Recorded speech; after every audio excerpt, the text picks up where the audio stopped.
Alamin ang pinakabagong mga kaganapan sa Far East Broadcasting Company Philippines sa pagpapahayag ng mabuting balita ni Hesukristo sa pamamagitan ng radyo, internet at iba pang makabuluhang gawa. Narito si Dan Andrew Cura para sa The President's Report. Dito po sa FEBC, layunin natin na ibahagi ang salita ng Diyos sa pamamagitan ng radyo at sa iba pang mga media platforms. At sa loob po ng 74 na taon, walang duda na ang Portable Missionary o PM Radios ay naging kasangkapan sa pagsulong ng ministeryong ito dito sa Pilipinas. Sa pagpalaganap po ng bagong teknolohiya upang maging mabilis, mapalawak at mapadali ang komunikasyon, naniniwala pa rin kami na may lugar ang PM Radio sa bawat bayan at sambahayan. Magandang araw po sa inyong lahat. Ako po si Dan Andrew, ang inyong kaibigan.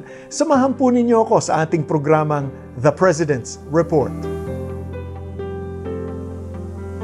Sa mga unang araw ng pagsasahimpapawid ng 680 KZAS o ngayoy DZAS, napagtanto ng mga kamanggagawa ng FEBC na maraming tao na abot kamay ng signal ng stasyon ang hindi makapakinig sa mga programa dahil wala silang kuryente o di kaya'y radyo sa kanilang mga bahay.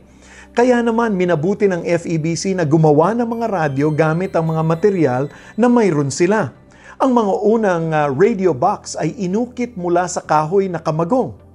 Sa loob nito ay ang radyo na naka-pre-tune o iisa lang ang station ng FEBC. Marami sa mga piyesa nito ay gawa ng mga strap na material tulad ng mga aluminum transcription disc na ginagamit sa audio recording noong pang bago maggera. Dinala ng mga misyonero ang mga radyong ito saan man naaabot ang estasyon, kahit pa sa mga tribo sa bulubunduking lugar ng Ifugao. Sa kanilang paglalakbay ay nabuo ang terminong Portable Missionary. Kaya yun po ang naging pangalan ng radyo. Pero binansagan din po itong God's Amazing Talking Box, ang radyong walang kapagurang nangangaral, nagbibigay ng kaaliwan at naglilingkod sa mga tagapakinig sa maraming pamamaraan. Ang walang maliw at walang kondisyong pag-ibig ng Diyos, yan po ang mensaheng nakapagbabago ng buhay na maririnig sa PM Radio. Isang mapagkaibigang tinig para sa mga nalulungkot at iniwan, nakikiramay sa mga nasaktan at nagdadalamhati, ng pagkakasundo para po sa nasirang mga relasyon, nagbibigay ng pag-asa para sa nawalan ng pag-asa, ng magandang buhay dito at buhay na pangwalang hanggan. Sa pamamagitan ng PM Radio, ang mensahe ng pag-ibig ng Diyos ay umaabot sa mga tao sa malalayong nayon, mga lugmok sa kahirapan, mga nasa piitan, mga nakaratay dahil sa sakit o katandaan, mga taong walang access sa Biblia at mga lugar kung saan hindi napupuntahan ng mga misyonero. At sa paglalim ng kanilang pananampalataya, marami rin ay ngayoy nagbabahagi na ng mabuting balitang narinig nila.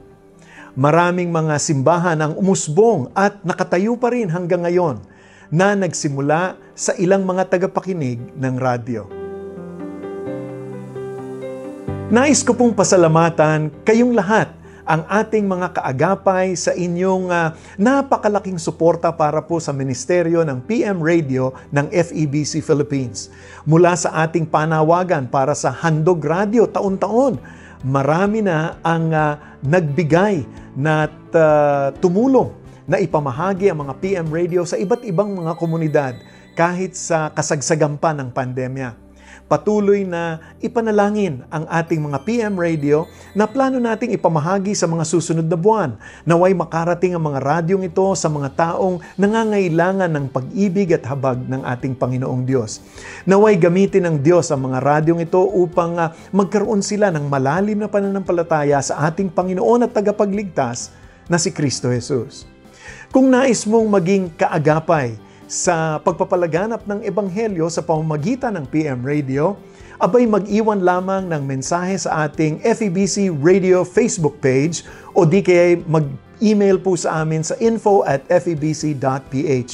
Nais ko ring imbitahan kayo para po sa ating FEBC Friends Fellowship sa darating na Sabado, July 30. Ito ay gaganapin sa Methodist Prayer Garden and Conference Site sa Taytay, Rizal.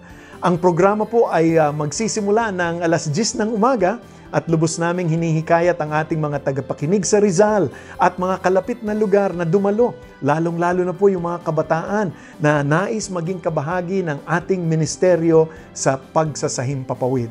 Nako, kita-kita po tayo doon at magsama po kayo ng inyong kaibigan. Maraming salamat po sa inyong pagsama sa akin ngayon. Muli ako po ang inyong kaibigan, si Dan Andrew, para sa The President's Report.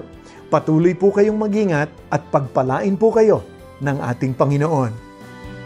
Inyong napakinggan ang The President's Report. Kung nais ninyong maging kabahagi ng gawain ng Far East Broadcasting Company Philippines, bisitahin ang aming website donatenow.febc.ph o mag-email sa info@febc.ph para sa inyong mga katanungan o mungkahi.